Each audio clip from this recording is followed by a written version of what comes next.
following video contains spoilers for the video game Doki Doki Literature Club, as well as content that may not be appropriate for some viewers. Viewer discretion is advised.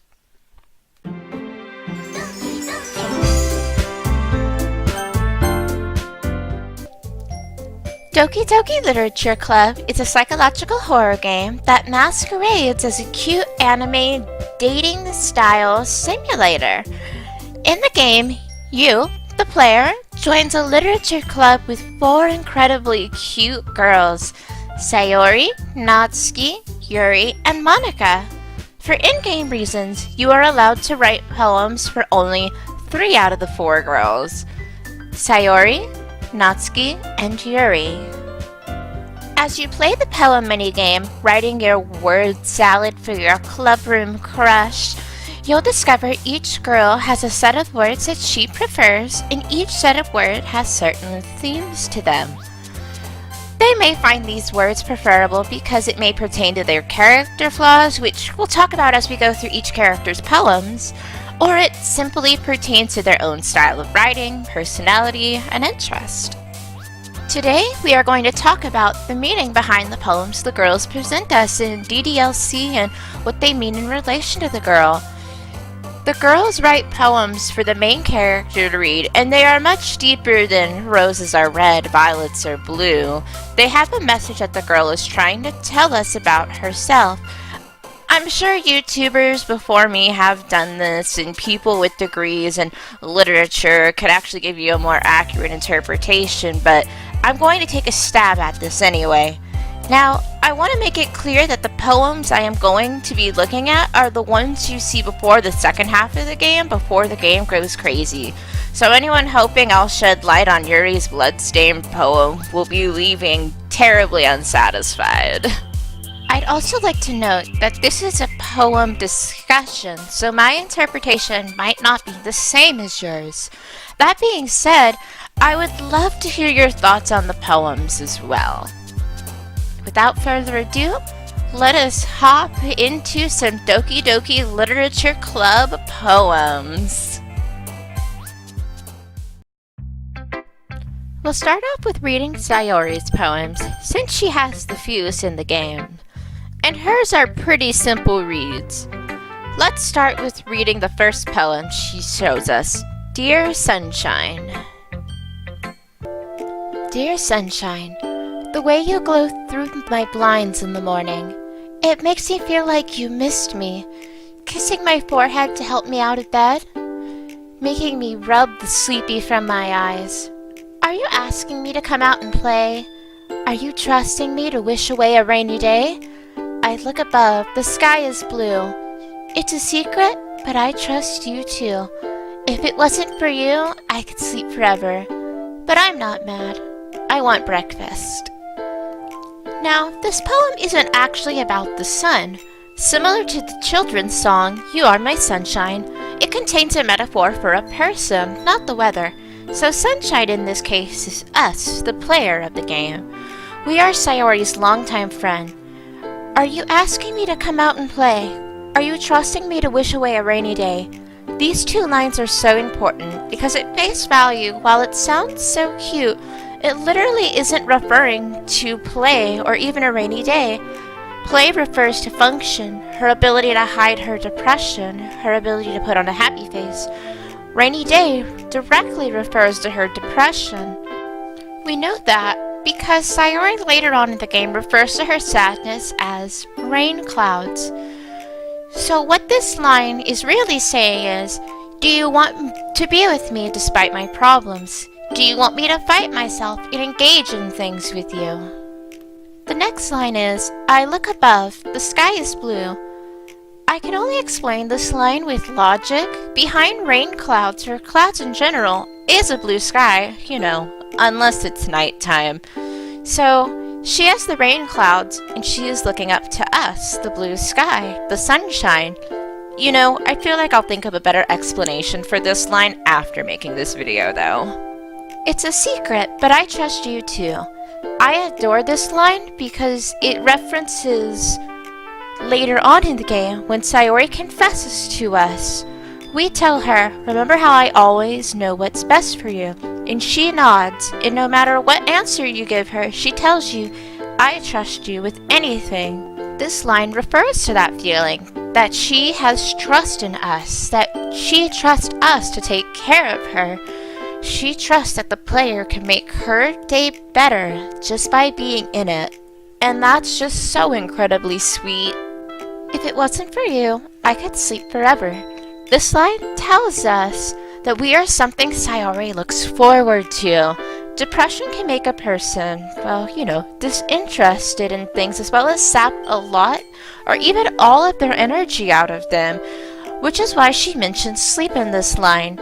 But even though she is experiencing the low energy, the disinterest in life, we give her day a little something. We give her a reason to get out of bed, to fight herself, her depression. We enable her to experience some feeling that isn't just a whirlpool of negative emotions. Lastly, we have, "I'm not mad, I want breakfast."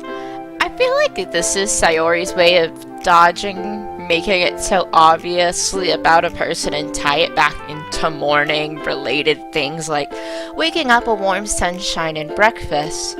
But this poem is obviously a love letter to the player, but it isn't directly saying, "This poem is for you, insert your player name here." The next poem Sayori gives the player is entitled Bottles. This poem doesn't become clear until near the end of the first half of the game. This poem isn't a love letter, unlike Dear Sunshine, but it does discuss a conflict Sayori has within herself and how it plays out in the real world. Let's have a quick read. I pop off my scalp like the lid of a cookie jar. It's the secret place where I keep all of my dreams. Little balls of sunshine, all rubbing together like a bundle of kittens. I reach inside with my thumb and forefinger and pluck one out. It's warm and tingly, but there's no time to waste. I put it in a bottle to keep it safe. And I put the bottle on a shelf with all the other bottles. Happy thoughts, happy thoughts, happy thoughts, in bottles all in a row. My collection makes me lots of friends. Each bottle a starlight to make amends. Sometimes my friend feels a certain way, down comes a bottle to save the day. Night after night, more dreams. Friend after friend, more bottles. Deeper and deeper my fingers go, like exploring a dark cave, discovering the secrets hiding in the nooks and crannies. Digging and digging, scraping and scraping. I blow off the dust of my bottle caps. It doesn't feel like time has elapsed. My empty shelf could use some more. My friends looked through my locked front door. Finally all done, I open up, and in come my friends. In they come, in such a hurry. Do they want my bottles that much?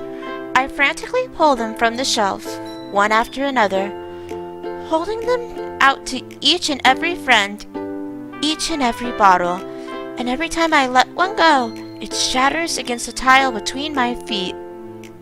Happy thoughts, happy thoughts, happy thoughts, in shards all over the floor.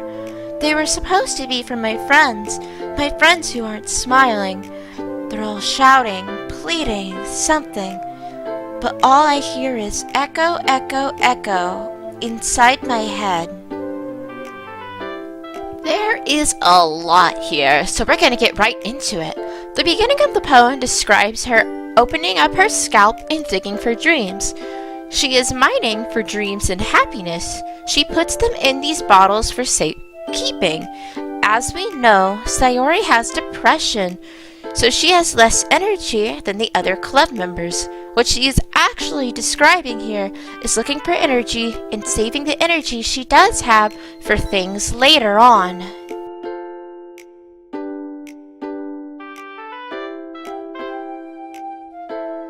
My collection makes me lots of friends.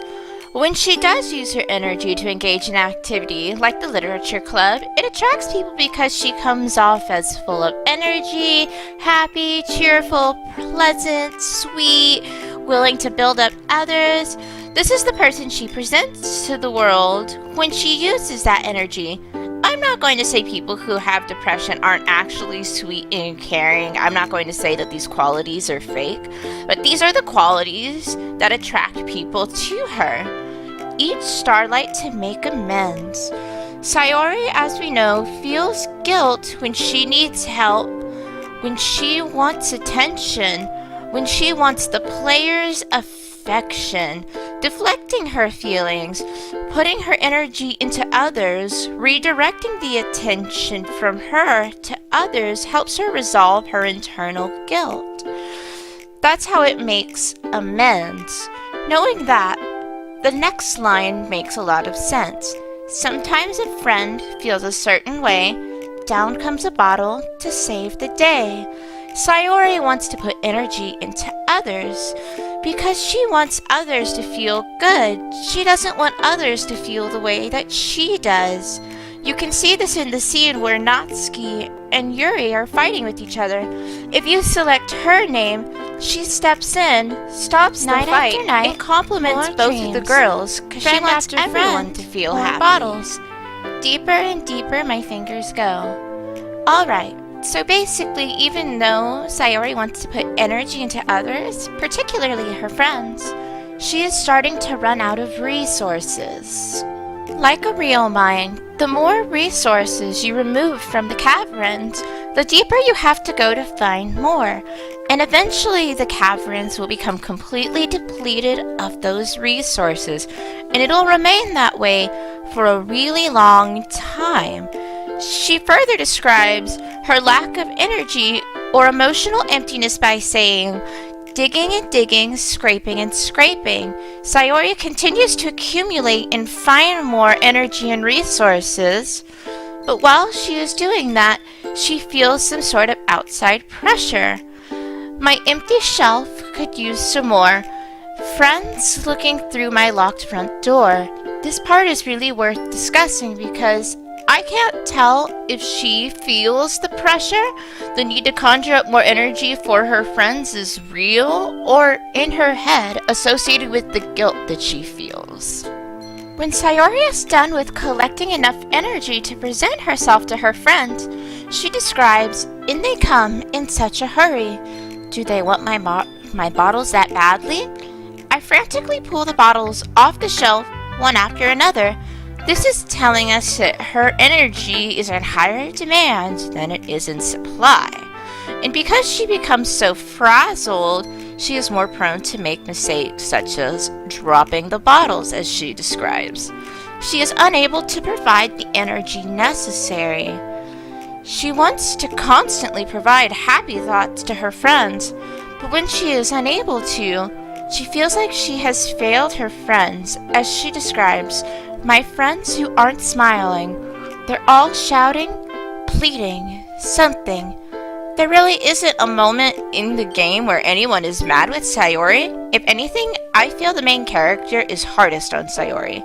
It is possible that this part refers to us. Like in the last poem we discussed, Sayori tries to get out of bed and fight her depression, and yet we still act lukewarm toward her.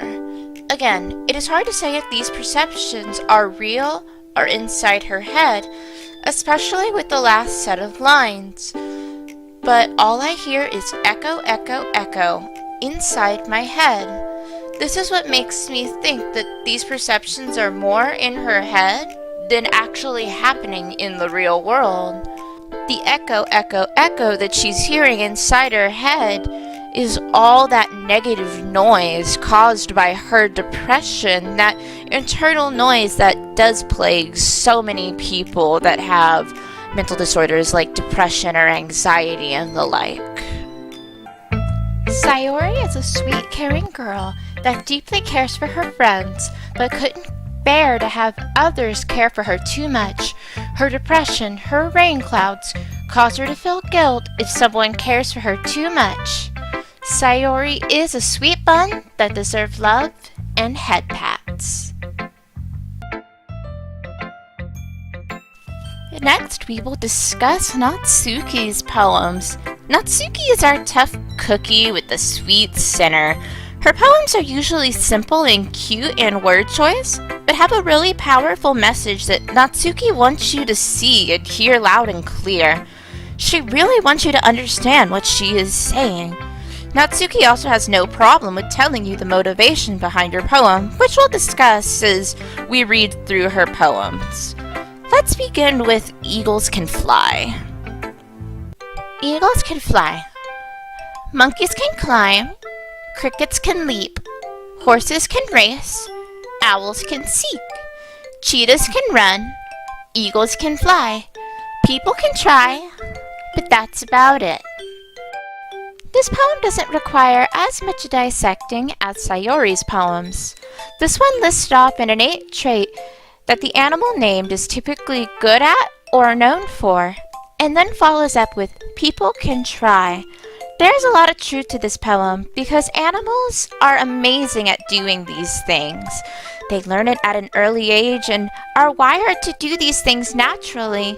People aren't as lucky as other animals. We aren't born with innate knowledge. We have to attempt to do things to see if we are capable of doing things, and there is no guarantee as to what you may or may not be able to do.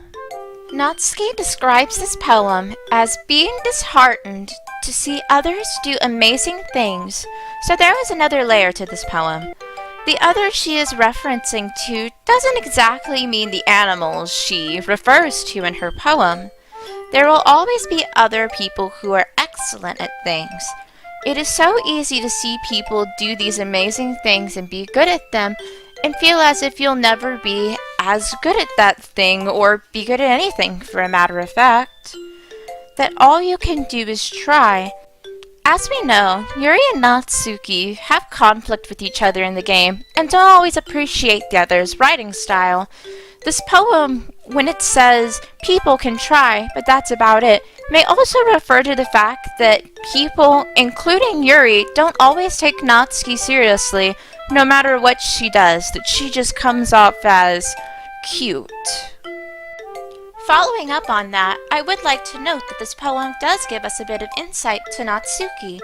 Even though she comes off as smug and confident and a bit rude at times, she might not actually be all the things she presents herself to be, that she is actually somewhat insecure, and she feels no matter what she does, it won't be enough because no one will take her seriously. It doesn't necessarily refer to Yuri.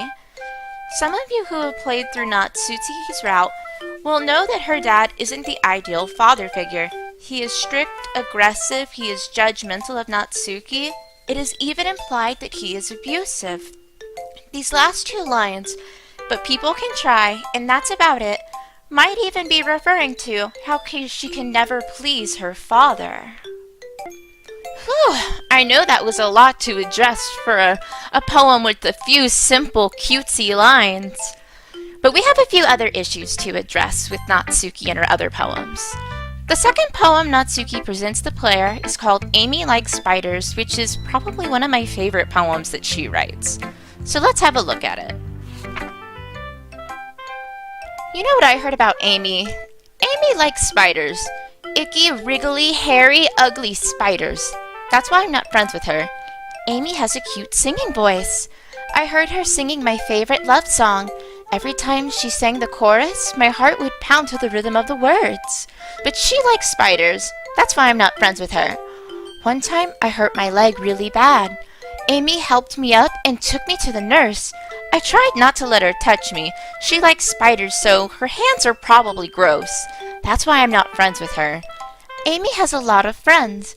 I always see her talking to people. She probably talks about spiders. What if her friends start to like spiders too? That's why I'm not friends with her. It doesn't matter if she has other hobbies. It doesn't matter if she keeps it private. It doesn't matter if it doesn't hurt anyone. It's gross. She is gross. The world would be better off without spider lovers, and I'm gonna tell everyone. I really like this poem because it tells the truth about human nature. How we can judge someone based on one thing, even if we don't know if it's true or not. The first two lines even state that it isn't a fact, but potentially a rumor. You know what I heard about Amy? She likes spiders. And even though that person may have traits we find favorable or admirable, we will still allow the negative to outweigh the good. Now, how does this apply to Natsuki, and what is she trying to tell us? So my guess is that Natsuki is Amy and the spiders are her hobbies, or in this case particularly her manga, because throughout the game she doesn't have any notably weird hobbies. But we know she feels insecure about the ones she does have, such as reading her manga. When you discover her collection of parfait girls in the classroom, she says, if you're gonna judge, you can do it through the glass on that door, referring to the classroom door, and accuses us, saying it was in the tone of your voice, even though we try to justify ourselves saying we were not judging. Natsuki has been bullied and judged so much for things she genuinely likes, including from her own father, that she just expects it to happen at this point. Getting back to how this all comes back around to Natsuki, remember what we said before, she is Amy in this poem. So, no matter what other activities she engages in, she will continuously be judged for the one thing that is considered negative or weird, her spiders in this case, her manga basically. She likes things that, again, will make people not take her seriously. Unlike Sayori, who doesn't have a poem on the third day, you can get one of two poems from Natsuki and Yuri. If you select a majority of favorable words for Natsuki consistently, she will present you with a poem called Because You. Although, if you pick favorable words for the other girls, she'll present you with an alternative poem called I'll Be Your Beach. Let's start with reviewing the non-route poem, I'll Be Your Beach. Your mind is so full of troubles and fears that diminished your wander over the years, but today have a special place, a beach for us to go. A shore reaching beyond your sight, a sea that sparkles with a brilliant light. The walls in your mind will melt away before the sunny glow. I'll be the beach that washes your worries away. I'll be the beach that you daydream about each day. I'll be the beach that makes your heart leap in a way you thought had left you long ago. Let's bury your heavy thoughts in a pile of sand, bathe in sunbeams and hold my hand. Wash your insecurities in the salty sea, and let me see you shine. Let's leave your memories in a footprint trail. Set you free in my windy sail, and remember the reasons you're wonderful. When you press your lips to mine, I'll be the beach that washes your worries away. I'll be the beach that you dream about each day. I'll be the beach that makes your heart leap in a way you thought had left you long ago. But if you let me by your side, your own beach, your own escape, you'll learn to love yourself again.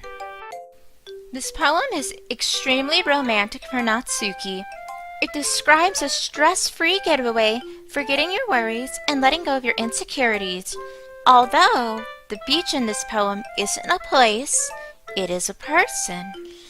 I'll be the beach that washes away your worries. I'll be the beach that you daydream about each day. I really feel like this poem is worth discussing because it could be taken two ways. Is this what Natsuki wants to be? Or is this what she wants to find in someone else? As I mentioned earlier, Natsuki doesn't have a great fatherly figure, so it is possible that this is what she wants in someone else more than what she wants to be. She wants someone who will accept her. It could easily be the other way around, but based on the interaction with the main character that Natsuki has when you read the Natsuki Route poem, makes me believe that the beach is what she wants in someone else. Natsuki wants someone who will make her feel okay as she is.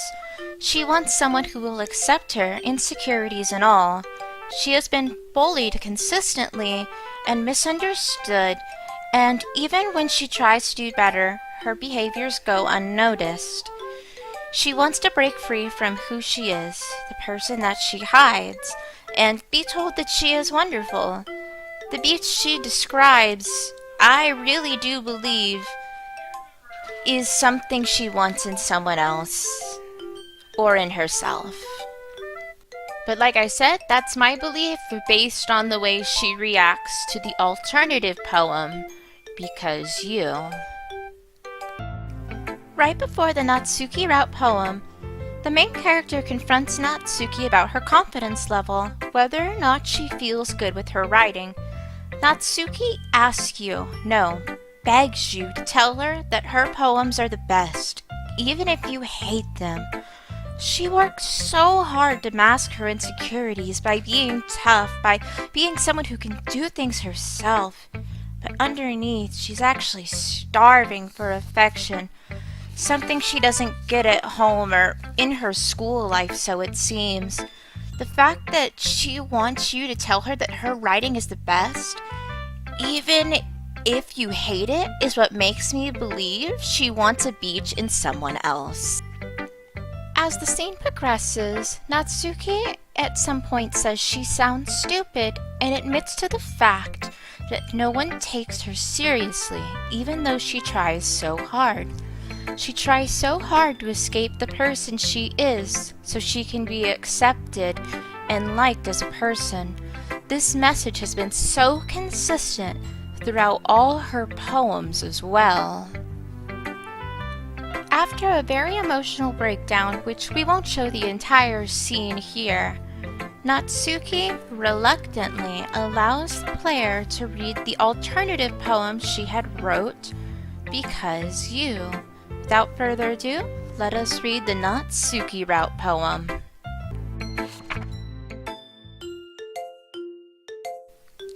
Because you. Tomorrow will be brighter with me around. But when today is dim, I can only look down. My looking is a little more forward, because you look at me. When I want to say something, I say it with a shout. But my truest feelings can never come out. My words are a little less empty because you listen to me. When something is above me, I reach for the stars. But when I feel small, I don't get very far. My standing is a little bit taller because you sit with me. I believe in myself with all my heart. But what do I do when it's torn all apart? My faith is a little bit stronger because you trusted me. My pen always puts my feelings to the test. I'm not a good writer, but my best is my best. My poems are a little bit dearer because you think of me. Because you, because you, because you. We've given Natsuki so much in the little bit of time we've spent with her. We give her companionship. We give her a space where she can share things with someone and not be judged, ridiculed, or bullied for what she likes. We give her healing. Natsuki is a girl who is emotionally abused, who tries to hide behind a tough girl act. She isn't taken seriously, so she lacks confidence in herself. She is starving for affection, something she doesn't get at home and rarely gets from others. That's why you mean so much to her. She gets positive attention. She doesn't feel judged. She feels she can share something with someone else freely. Natsuki is our adorable tsundere. Next, we will move on to discussing Yuri's poems. Yuri is the deep and sophisticated member of the club. She is the one who has an appreciation for deep themes in books that explore an extremely imaginative worlds because, as she admits, she has a lack of imagination herself.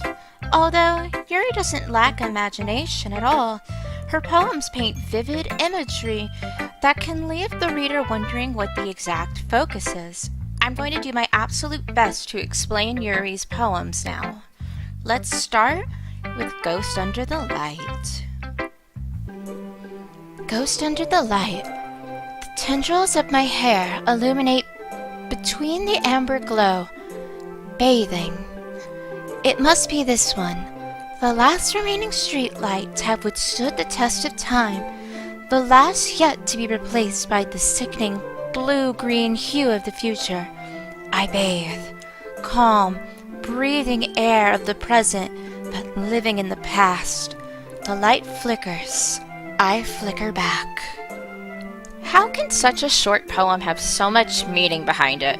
So, as Yuri says, the poem isn't actually about a ghost, but it is about how Yuri presents herself to the world. Yuri is the ghost in the poem, but again, she isn't actually a ghost. She just takes on certain aspects of a ghost, though.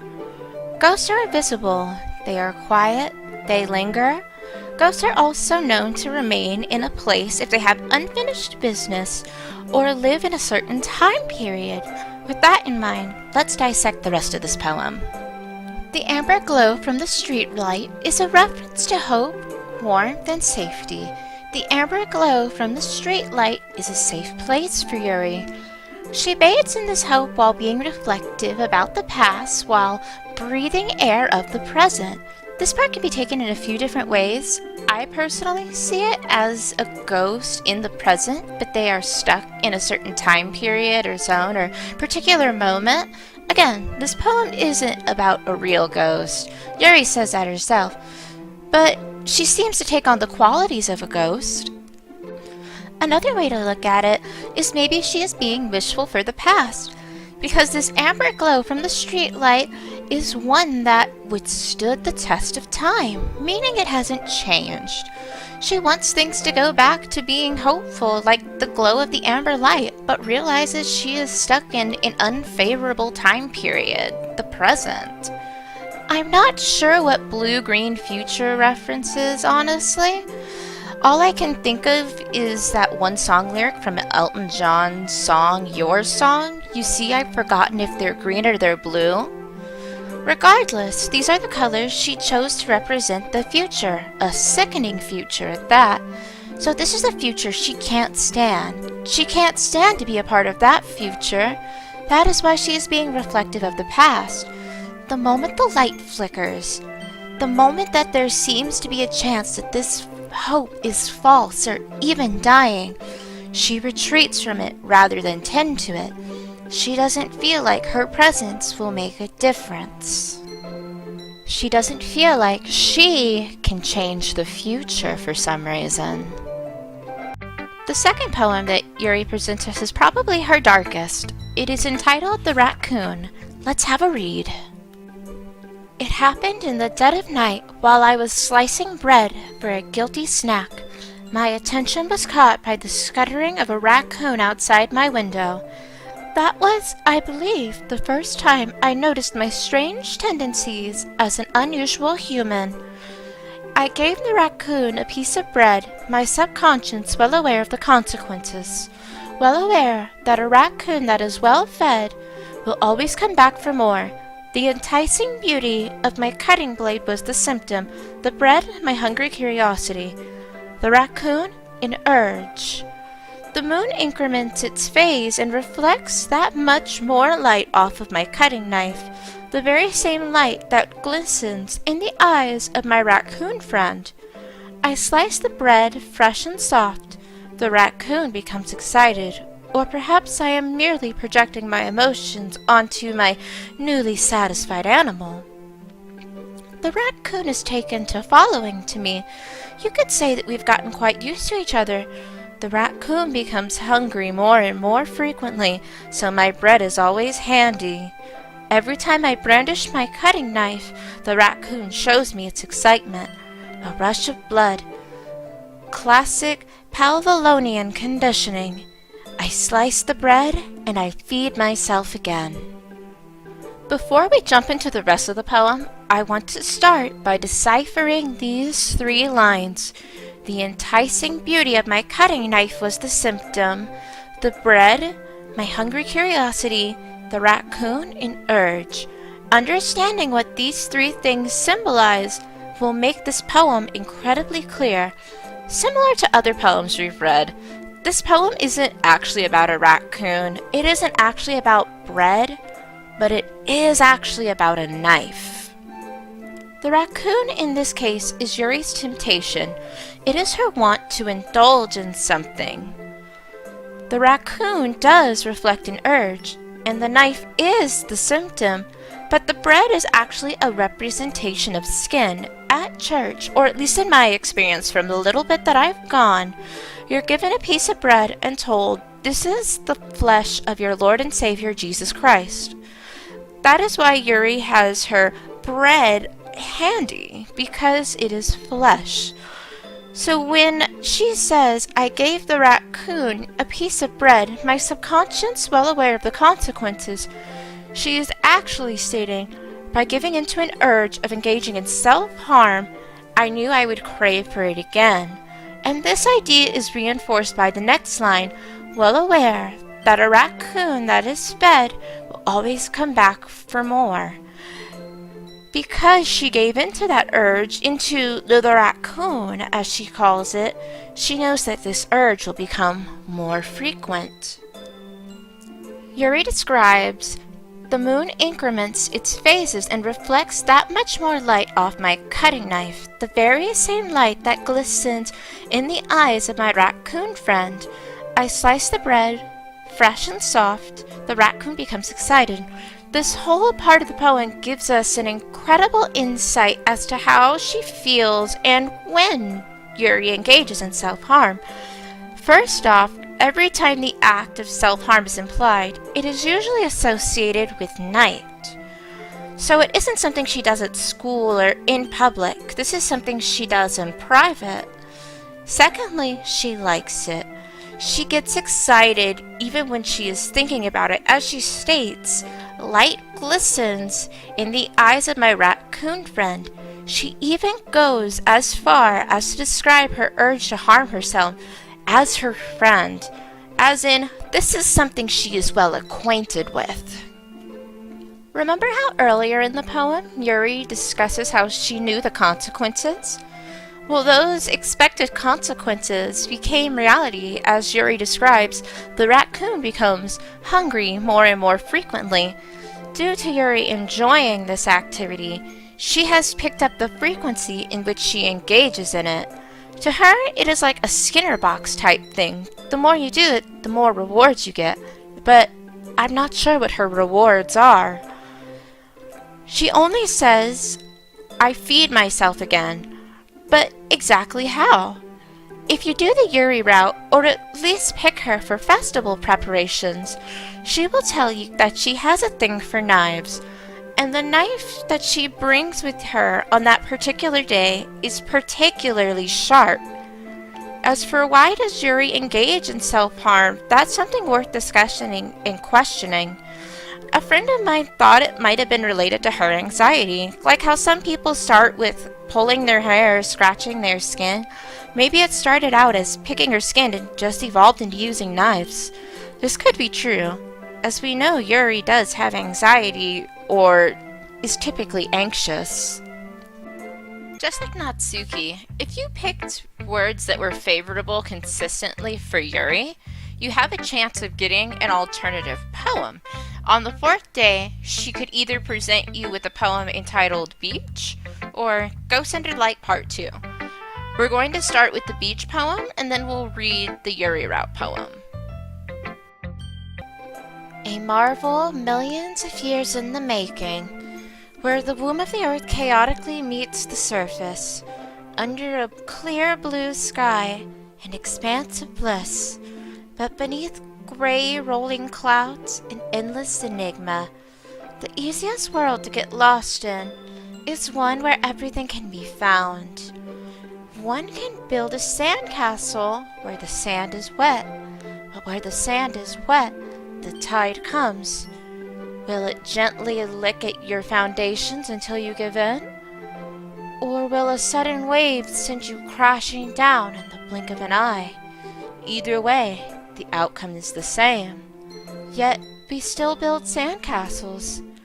I stand where the foam wraps around my ankles, where my toes squish into the sand. The salty air is therapeutic.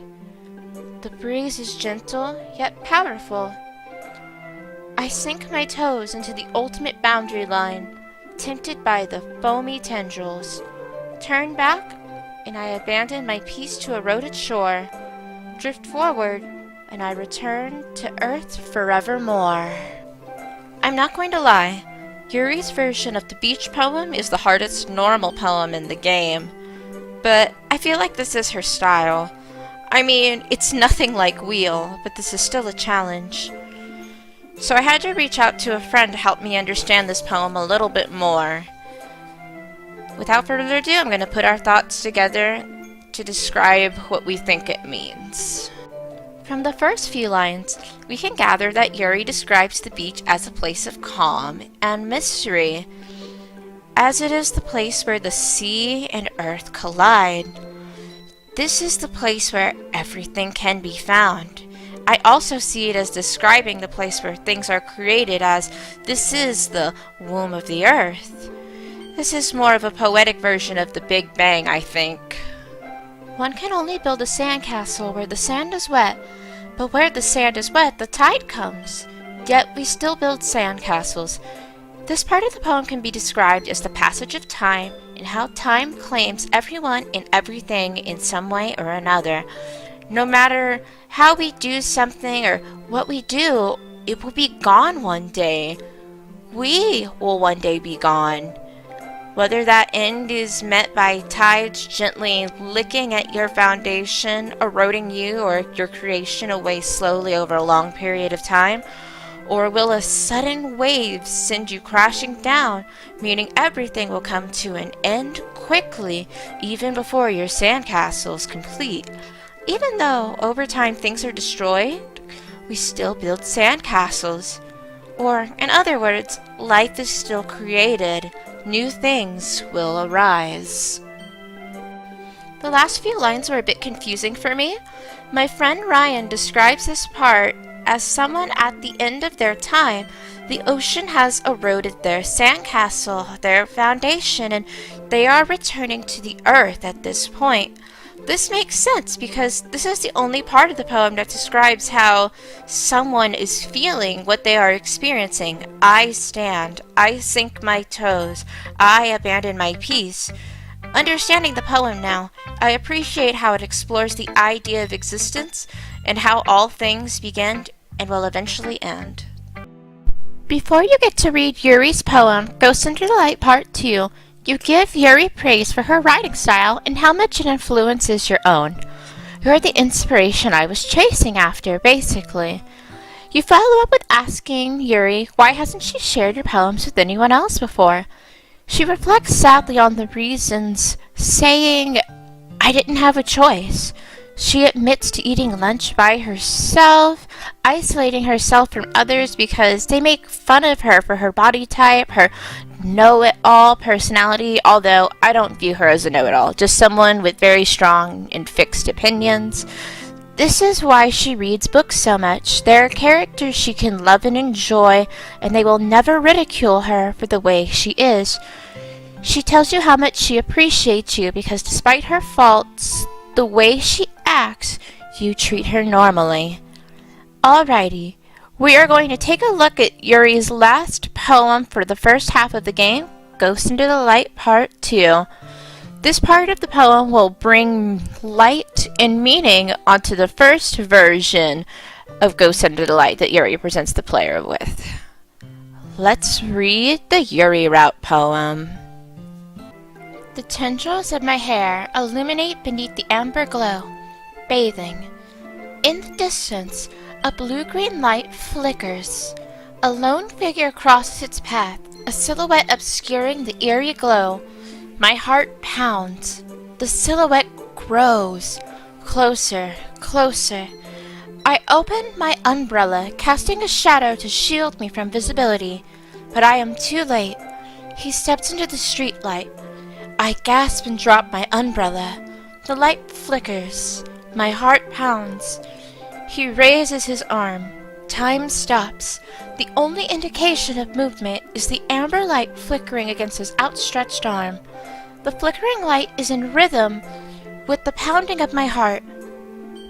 Teasing me for succumbing to this forbidden emotion, have you ever heard of a ghost feeling warmth before? Giving up on understanding, I laugh. Understanding is overrated. I touch his hand. The flickering stops. Ghosts are blue-green. My heart is amber. So the first few lines start out the same. She's standing underneath the amber glow of the street light. Instead of the light flickering and Yuri retreating from the flicker, she sees this blue-green light flicker in the distance. Remember, blue-green are the colors for the future, and a figure or person makes their way toward Yuri. I want to assume this is the player. I open up my umbrella, casting a shadow to shield me from visibility, but I am too late. Remember how we discussed that this poem isn't actually about a ghost, but someone who takes on ghost-like qualities? Yuri is trying to hide or shield herself from this figure. She wants to remain unseen. He steps into the streetlight. I gasp and drop my umbrella. So this figure has stepped into the light, revealing herself to Yuri. And this causes her to drop her guard, or her umbrella in this case. I'm not sure if it's because she is familiar with the figure, but she gasps. Or maybe she gasps because she noticed that the figure is also a ghost as well. The only indication of movement is the amber light flickering against his outstretched arm.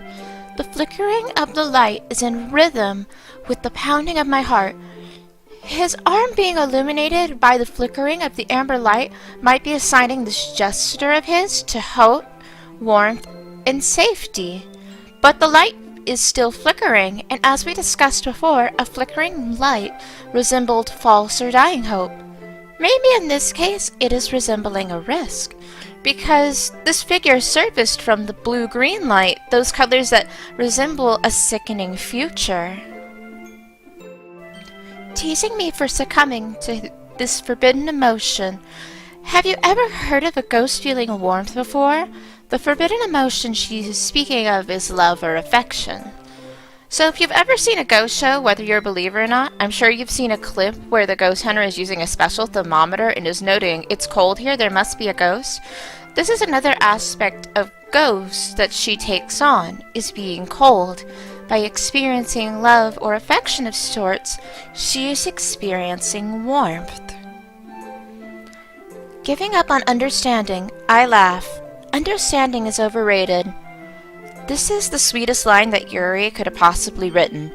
Throughout the game, it is referenced that Yuri overanalyzes things, or she is a very deep thinker. She even admits to that before giving you this poem, that she looks too much into things. Although, in this situation, she isn't looking too deeply, wondering how has it come to this.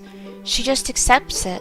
She accepts there's no mathematics, there is no formula to feeling the way she does. She just does.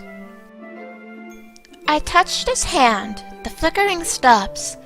So earlier in this version of the poem, I was speculating if the flickering resembled a risk. It could have also resembled doubt. The doubt of taking a risk has ceased, apparently.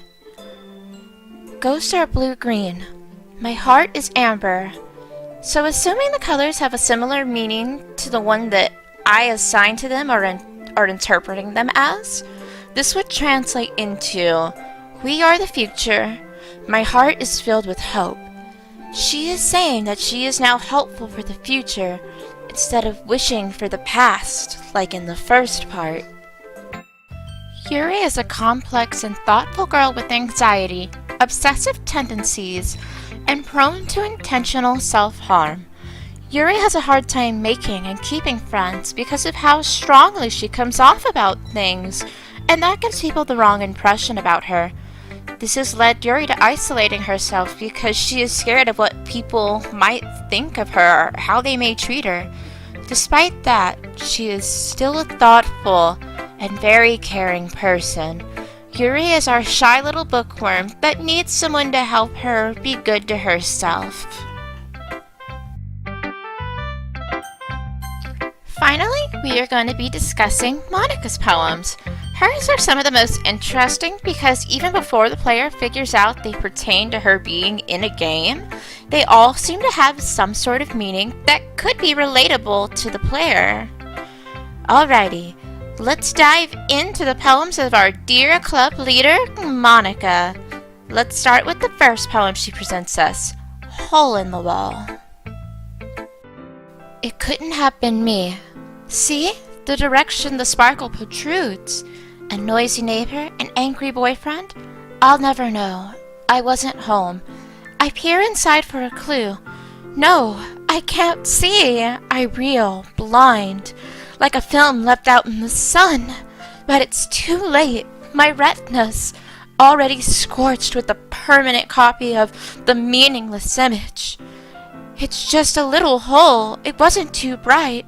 It was too deep, stretching forever into everything, a hole of infinite choices. I realize now that I wasn't looking in, I was looking out, and he, on the other side, was looking in. The start of the poem describes that Monica notices something, a sparkle of sorts, followed by hearing the sounds of someone causing a clamor or uproar of sorts. When she looks to see who it is and investigate the situation, she sees something that she can't unsee. It is burned into her retinas, as she described. Already scorched with a permanent copy of that meaningless image, this line refers to what she has seen as she looked into the hole, what insight she has suddenly gained. What she saw wasn't meaningless, as we'll talk about that in a minute, but how it changed her view of her current world. As she looks into this hole, this deep hole, which could probably be compared to looking into a telescope, she gains a new perspective of the world, stretching into everything, a hole of infinite choices. She has, in such a quick moment, gained so much insight into how narrow her own world is in comparison to what's on the outside. Imagine being in a box or a room and then having the chance to peek outside of this narrow space. You see a street, you see people, you see trees, you see rivers, you see a mountain, you see more than you could have ever imagined, but it's all outside of your reach. I realized I wasn't looking in. I was looking out, and he was looking in. So this set of line refers to what we were just talking about, how this has all of a sudden become an expansion of insight, a world outside of the world she knew, yet someone who has all the possibilities from the outside world is looking in. He doesn't see the infinite choices Monica sees. He is seeing the narrow world. He isn't able to see the big picture like she does. The second poem that Monica presents the player with is called Save Me. Let's have a quick look at that. The colors, they won't stop. Bright, beautiful colors, flashing, expanding, piercing, red, green, blue, an endless cacophony of meaningless noise. The noise, it won't stop. Violent, grating, waveforms, squeaking, screeching, piercing, sine, cosine, tangent, like playing a chalkboard on a turntable, like playing a vinyl on a pizza crust, an endless poem of meaningless. Load me. There's no way of getting around this. This poem is clearly about her self-awareness because this is one of the first fourth wall breaking moments in the game. The poem refers to elements within code. Red, green, blue, or RGB as we know it for short. Sine and cosine are waveforms. You could say Monica is being tormented by this ambush of flashing, colorful lights and painful, distorted noise, and she wants to be saved. She wants to be saved from the reality that she has come to realize. She wants to be more than pixels on a screen. She doesn't want to be like her friends, programmed with a single fate. But then the poem ends with Load Me. It is her wanting to be a choice in the game or even loaded into the real world where she can interact with you. As we know throughout the game, Monica does mention that you can spend time with her even though it isn't in the code that she is an option. In short, she wants to be saved from the torture that she is currently enduring. We are getting into the last poem of this video, The Lady Who Knows Everything. Let's hop right into this one. An old tale tells of a lady who wanders Earth, the lady who knows everything. A beautiful lady who has found every answer, all meaning, all purpose, and all that was ever sought. And here I am, a feather, lost adrift the sky, victim of the currents of the wind. Day after day I search with little hope, knowing legends don't exist. But when all else has failed me, when all others have turned away, the legend is all that remains, the last dim star glimmering in the twilight sky. Until one day the wind ceases to blow, I fall, and I fall and fall and fall even more, gentle as a feather, a dry quill expressionless. But a hand catches me between the thumb and forefinger, the hand of a beautiful lady. I look at her eyes and find no end to her gaze. The lady who knows everything knows what I am thinking.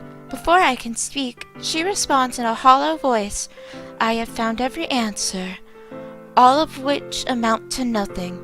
There is no meaning, there is no purpose, and we seek only the impossible. I am not your legend. Your legend does not exist. And with a breath, she blows me back afloat, and I picked up a gust of wind. In short, I feel like this poem refers to searching for a perfect version of ourselves, someone who won't make mistakes, someone who knows everything, but someone who doesn't exist. Let's break it down. The poem starts out with describing this omni-knowing woman. She knows all there is in life. She has all the answers, all the solutions. She knows everything. And then there is Monica, a feather lost adrift the sky, victim of the currents of the wind. So unlike the lady that knows everything, Monica describes feeling aimless. Her existence is being taken control by something else. She is lost as to what the meaning of anything is. Day after day, I search with little help, knowing that legends don't exist. So Monica is searching for the lady that knows everything. She is searching for someone to bestow wisdom upon her, but she feels like she'll never find it. I'm reminded of these song lyrics by Anchor and Burrell. And no, I feel it's never gonna find me or catch me falling. This set of lines has that feeling, kinda has that same message to it. Until one day, the wind ceases to blow. I fall, and I fall and fall and fall even more, gentle as a feather.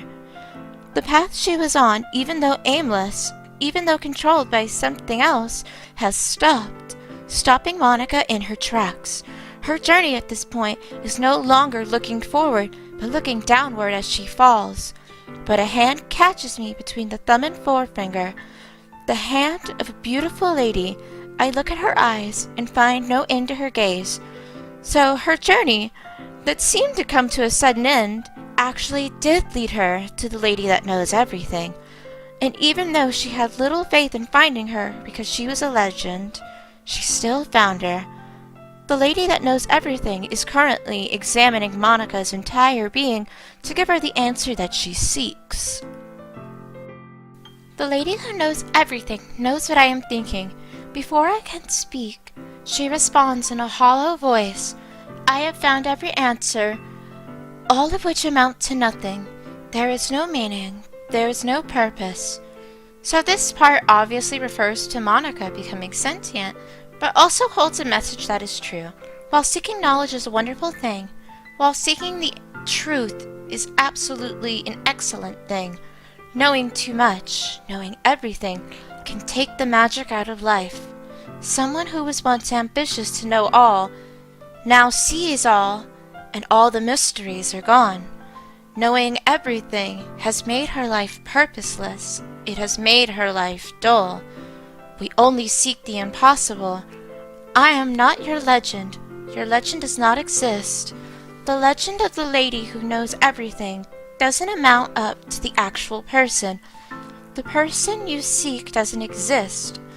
The person you want to be, this perfect version of yourself with all the answers and endless knowledge, doesn't exist. Like it says, we seek only the impossible. And with a breath, she blows me back afloat and I pick up a gust of wind. So after being enlightened, Monica continues on her journey with new eyes and with a different outlook on things. Monica is our dear sentient club leader who is thoughtful, caring, and does what she can for others. But more importantly, she wants what everyone else in the club has a chance to get, which is love and affection. But oh my goodness, everybody, that is it for our Doki Doki Literature Club poem discussion video. I know this didn't tackle all of the poems, but some of them just get harder and harder and are indecipherable as you go along. I'm very curious, though, what you guys thought of this video. I would enjoy hearing your thoughts and comments below as to what your ideas to the poems are. Do you have a different interpretation of the poems than my own? Which poem is your favorite? Did I miss your favorite poem? I would love reading your thoughts and comments and discussing with you guys. I hope to do more discussions like this in the future, though. But alrighty, everybody. Until next time, you all have a lovely day, and I will see you in the next video.